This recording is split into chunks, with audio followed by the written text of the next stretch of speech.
Film की शुरुआत में हम माइमा नाम के एक लड़के को देखते हैं जो कि अपनी गर्लफ्रेंड मिडोरी के साथ वॉशरूम में इंटीमेट हो रहा था। जिसके बाद उन दोनों की बातों से हमें पता चलता है कि माइमा को हाल ही में एक न्यू जॉब मिली है जिसे वो कल से ज्वाइन करने वाला है। इसलिए वो आज के दिन काफ़ी ज़्यादा इंजॉय करना चाहता था। इसी कारण वो वहाँ से सीधा एक बार में जाता है जहाँ पर माइमा का दोस्त और उसकी गर्लफ्रेंड साथ में इंजॉय कर रहे होते हैं जिसका नाम जुनको होता है। अब माइमा बातों ही बातों में जुनको से कहीं और चलने के लिए कहता है। हालांकि वो उसके दोस्त की गर्लफ्रेंड है, इसके बावजूद भी वो माइमा के साथ उसके घर पर चली जाती है जहां पर हम दोनों को इंटीमेट होते हुए देखते हैं। दरअसल माइमा जुनको को पूरी तरह से सेक्सुअली सेटिस्फाई कर देता है, इसीलिए वो माइमा के साथ अक्सर इंटीमेट होती रहती है।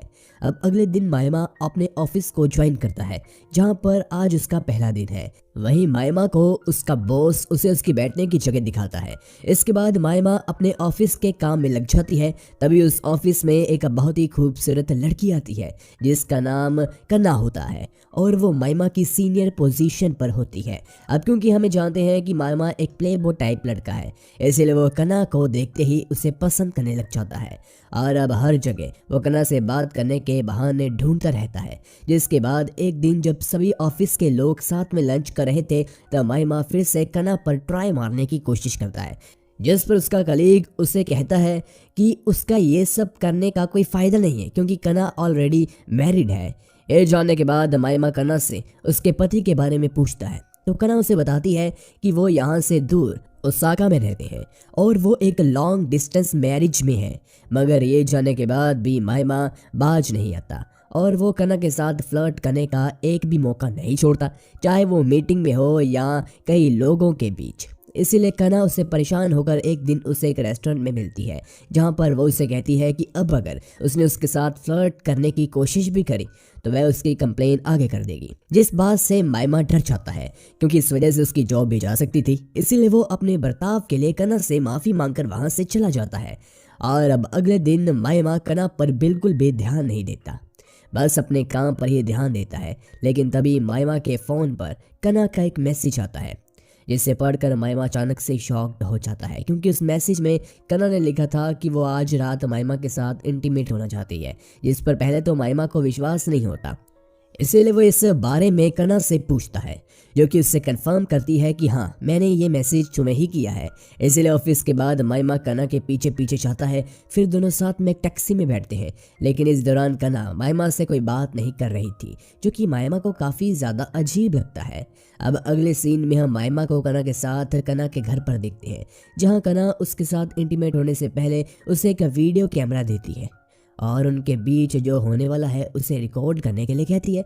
इस पर माइमा कन्ना से पूछता है कि तुम ये सब क्यों रिकॉर्ड करना चाहती हो, जिस पर कन्ना उससे कहती है कि जब वो घर पर अकेली होगी तो इन्हीं वीडियोस को देखकर वो प्लेजर लेगी। इसीलिए माइमा उसकी बात मानकर इंटीमेट होते समय उसको रिकॉर्ड भी करता है, मगर वो कन्ना को पूरी तरह सेटिस्फाई ही नहीं कर पाता, जिसके लिए वो कन्ना से माफ़ी मांगता है मगर कन्ना उसे कोई रिप्लाई नहीं देती। अब अगले दिन ऑफिस में माइमा कन्ना से उसे एक और मौका देने के लिए कहता है और बताता है कि कल ज़्यादा एक्साइटमेंट के चक्कर में मैंने जल्दबाजी कर दी, मगर इस बार ऐसा कुछ नहीं होगा। इस पर कन्ना उसे कहती है कि चलो ठीक है, मैं जल्दी तुम्हें फ़ोन कर बता दूंगी। जिसके बाद हम माइमा को उसके घर पर देखते हैं। तभी उसको उसकी गर्लफ्रेंड मिडोरी का कॉल आता है जो कि उससे पूछती है कि वो आजकल कहाँ बिजी है। जिस पर माइमा उससे कहता है कि उसकी तबीयत थोड़ी ख़राब है लेकिन वो जल्दी उससे मुलाकात करेगा और इतना कहकर माइमा फ़ोन कट कर देता है। और इसी वक्त माइमा को कन्ना का मैसेज आता है जिसमें वो माइमा से उसके घर का एड्रेस पूछती है।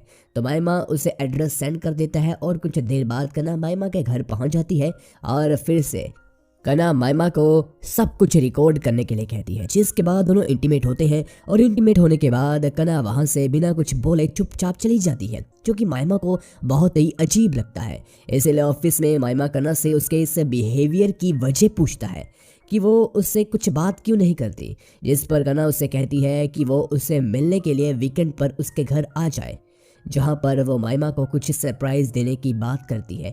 इसलिए वीकेंड आते ही माइमा कन्ना के घर पहुंच जाता है जहां पहुंचकर वो देखता है कि कन्ना कहीं जाने के लिए तैयार थी, जो कि माइमा से कहती है कि वो इस वक्त ओसाका अपने हस्बैंड के पास से जाने के लिए निकल रही है और अगर वो चाहे तो कना के घर रुककर उसका इंतज़ार कर सकता है। इस पर माइमा यहीं रुकने का सोचता है। अब कना के जाने के बाद माइमा को वहाँ पर एक बॉक्स दिखता है जिसमें कुछ कैसेट्स होती है।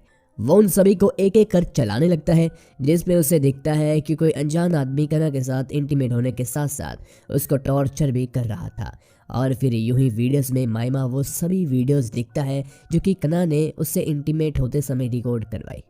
अब ये सब देखकर माइमा काफ़ी ज़्यादा दुखी हो जाता है और रोते हुए वहाँ से चला जाता है। वही एक दिन जब माइमा किसी बार में बैठा होता है तब उसकी मुलाकात सेंसई नाम के एक आदमी से होती है, जो कि माइमा से कहता है कि उसने जो वीडियोस देखी उसमें जो आदमी था वो मैं ही था। ये जानकर माइमा हैरान हो जाता है, जिसके बाद सेंसई कहता है कि मैं कना का मास्टर हूँ और वो मेरी सेक्स स्लेव है।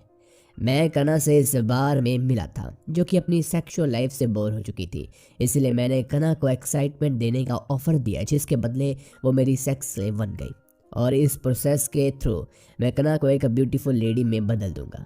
और वो मैं ही था जिसने कना को तुम्हारे साथ इंटीमेट होते वक्त कुछ रिकॉर्ड करने के लिए कहा था और कना ने ये सब मेरी सेक्स स्लेवरी से आज़ाद होने के लिए किया था। ये सब जानकर माइमा पूरी तरह से टूट जाता है और उसे समझ में नहीं आता कि वो क्या करे। अब एक दिन जब माइमा अपने ऑफिस से निकल रहा होता है तब कना उसे मैसेज कर एक बस में बैठने को कहती है और माइमा बिल्कुल ऐसा ही करता है। मगर जब वो उस बस में चढ़ता है तो वहाँ पर कना के साथ सेंसई भी मौजूद होता है। ये देखकर माइमा सेंसई के बगल में जाकर बैठ जाता है। तभी सेंसई एक रिमोट निकालता है और उससे ऑन कर देता है। दरअसल सेंसई ने पहले से कना के प्राइवेट पार्ट में एक वाइब्रेटर डाल कर रखा था, जिससे वो इसे रिमोट से कंट्रोल कर रहा था और कना वाइब्रेटर के ऑन होने से टर्न ऑन हो जाती है। इसके बाद सेंसई वो रिमोट माइमा को देकर निकल जाता है और कना खुद उस रिमोट से वाइब्रेटर की स्पीड को बढ़ा देती है। वो उसी बस में खुद प्लेजर लेने के साथ साथ माइमा को भी प्लेजर देती है। अब एक दिन कना फिर से माइमा के पास आती है और उसे वीडियो रिकॉर्ड करने के लिए बोलती है, मगर माइमा उसकी एक बात नहीं सुनता और वीडियो रिकॉर्ड करने से सख्त मना कर देता है। इस पर कना कहती है कि मुझे आज़ाद होने के लिए ये करना ही पड़ेगा, नहीं तो तुम मेरे साथ इंटीमेट नहीं हो सकते। इसके बावजूद माइमा उसकी एक नहीं सुनता और कना के साथ ज़बरदस्ती इंटीमेट होता है, जो कि कना को बिल्कुल भी पसंद नहीं आता। अब अगले सीन में हम देखते हैं कि सेंसई ने माइमा को कना के घर बुलाया था। वहीं सेंसई माइमा से पूछता है कि क्या वो कना से प्यार करता है, तो इसके जवाब में माइमा हाँ में जवाब देता है।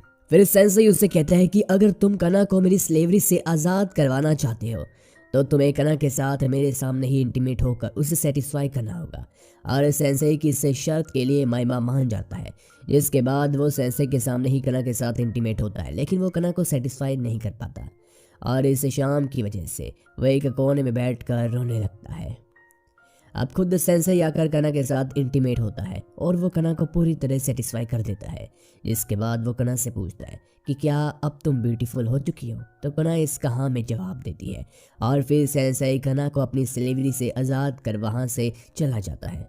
सेंसई के जाने के बाद कना का ध्यान माइमा पर जाता है, जो कि कोने में बैठकर रो रहा था। ये देखकर कना उसे कहती है कि वो एक शादीशुदा औरत होने के साथ साथ सेंसई की एक सेक्स स्लेव रह चुकी है और क्या माइमा ये सब जानते हुए भी उससे प्यार करता है। माइमा इस पर हाँ कहता है और उसका जवाब सुनकर कना माइमा से कहती है कि अब आज से मैं तुम्हें अपना सेक्स स्लेव बनाती हूँ। इतना कहते ही स्क्रीन ब्लैक हो जाती है और ये मूवी इसी अजीबोगरीब एंडिंग के साथ ख़त्म हो जाती है। गाइस वीडियो पसंद आई हो तो लाइक ज़रूर कीजिए और इस चैनल के साथ हमारे सेकंड चैनल दी होली फैन को भी ज़रूर सब्सक्राइब कीजिए ताकि आपको ऐसी ऑसम वीडियोस सबसे पहले मिलती रहे। धन्यवाद। Thanks for watching.